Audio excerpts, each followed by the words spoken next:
Brad, you guys are in the market, you're signing leases. So please take a minute and just talk in detail about what your culture is.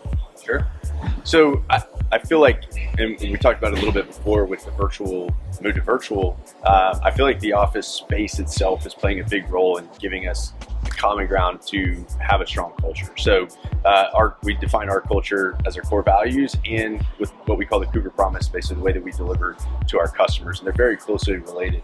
And like I said, we had a really hard time maintaining those when we switched to the virtual environment. And so when we're all together in that office space, a much closer bond with all the employees, better serving our customers, and it's just a much stronger culture.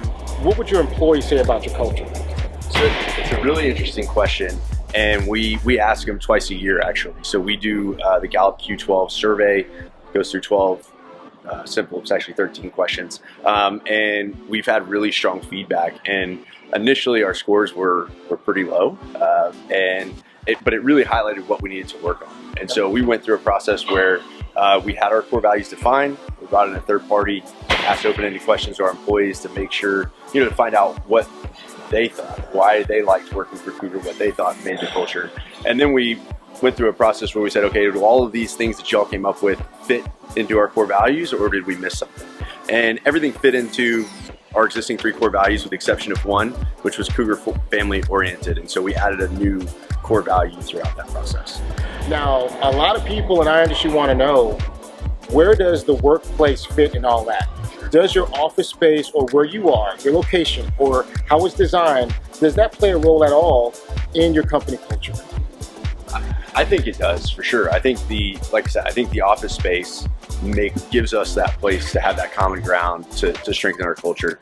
We're very much an active group getting together. After work, we'll have company rewards that we do if we hit our goals, things like that. And being able to do that all in that common space, and then having those accidental collaboration moments where you're kind of bumping into people in the halls, or you're overhearing a conversation, and being able to contribute and help and ultimately serve the customer better. I think all of that happens better in an office environment than in the virtual environment. Please follow Tim. I'm going to put his information below. Support his business. We'll see you guys next week. Take care, guys. 8 to 5. But that doesn't mean that day ends for the lawyer. And so you need to be able to work after that.